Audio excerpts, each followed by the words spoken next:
Hello students, welcome you all to EduVentures Learning. The question is, in your own words, state the reason for the need to manage our resources. Resources in terms of natural resources of course.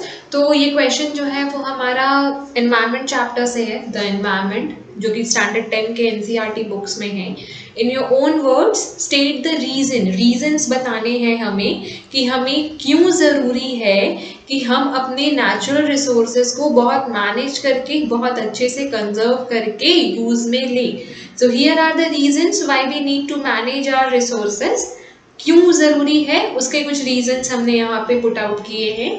Number 1 is everything that we use today. जितनी भी चीज़ें हम लोग आज के time पे use कर रहे हैं जैसे कि खाना, कपड़ा, घर, व्हीकल्स हमारे आने जाने का साधन of course, fuel, notebooks, furniture, cooking gas, utensils बर्तन, toys, roads etcetera are obtained from resources on the earth. ये जितनी भी चीज़ें हमने अभी नाम ली वो सभी चीज़ें अर्थ के रिसोर्सेज से ही हमें मिलती है.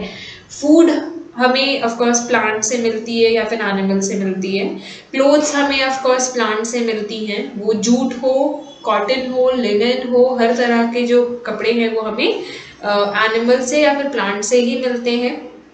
हाउस ऑफकोर्स हमें नेचुरल रिसोर्सेज जैसे सीमेंट वगैरह है, सीमेंट, ब्रिक्स, ये सब हमें अर्थ के रिसोर्सेज से मिलती हैं, अर्थ के नीचे से कुछ मिनरल्स से मिलती हैं. और जितने भी रॉड्स लगते हैं घर बनाने में ऑफकोर्स वो आयरन के हैं तो वो भी हमें मिनरल ओर से मिलती है.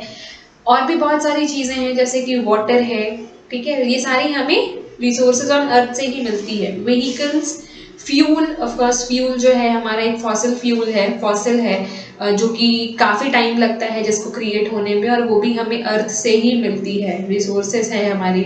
तो इन्हें कंजर्व करके चलना बहुत ज़्यादा ज़रूरी है क्योंकि ये जो चीज़ें हैं आज नहीं तो कल खत्म हो जाएंगी, और ख़त्म हो जाए और हमें बिल्कुल ना मिले, हमारी लाइफ फिर से वैसे ही इवोल्यूशन जितना हमने किया है वो सारा बैक टू द ग्राउंड आ जाए. इससे बेटर है कि हम लोग आज ही सावधान हो जाएं.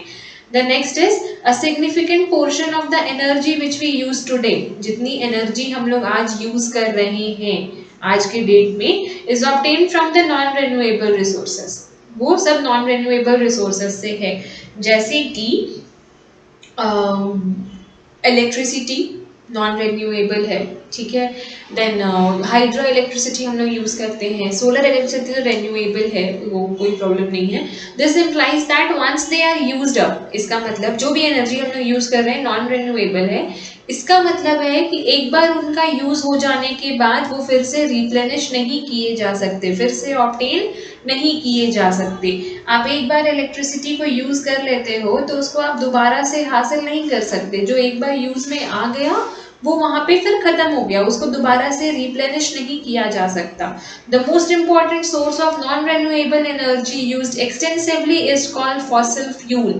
नॉन रिन्यूएबल एनर्जी का सबसे ज़्यादा एक्सटेंसिवली यूज में आने वाला चीज़ है फॉसिल फ्यूल. फॉसिल फ्यूल में हम लोग बहुत सारी चीज़ों को ले सकते हैं जैसे कि वुड, कोल, पेट्रोल, डीजल, ये सारी चीज़ें जो हैं इनको बनने में मिलियंस ऑफ ईयर्स लगते हैं, ठीक है. Have taken millions of years to be formed. और आज हम लोग जितनी स्पीड में इनको यूज़ कर रहे हैं, कोल को ट्रेन्स के लिए यूज़ करते हैं, बड़े बड़े इंडस्ट्रीज में फायर और हीट के लिए यूज़ किया जाता है. डीजल और पेट्रोल को हम लोग अपने व्हीकल्स में यूज़ करते हैं, जनरेटर्स में यूज़ किया जाता है. There are lots and lots of uses of fossil fuels. तो हम लोग जितने रैपिडली इन चीज़ों को यूज़ कर रहे हैं जो कि नॉन रिन्यूएबल है, दोबारा हमें नहीं मिल सकती, उन चीज़ों को फिर से रीन्यू नहीं किया जा सकता, उन चीज़ों को बनने में बहुत समय लगता है. तो अगर हम लोग आज ही उसको केयरफुली यूज़ नहीं करेंगे तो वो हमारे फ्यूचर जनरेशन्स के लिए बचेगा ही नहीं. इसीलिए ना अभी इलेक्ट्रिक कार्स एंड ऑल आ गए हैं जिससे हम लोग फ्यूचर के लोगों के लिए ये जो फ्यूल्स हैं पेट्रोल और डीजल जैसे उनको सेव कर पाएँ.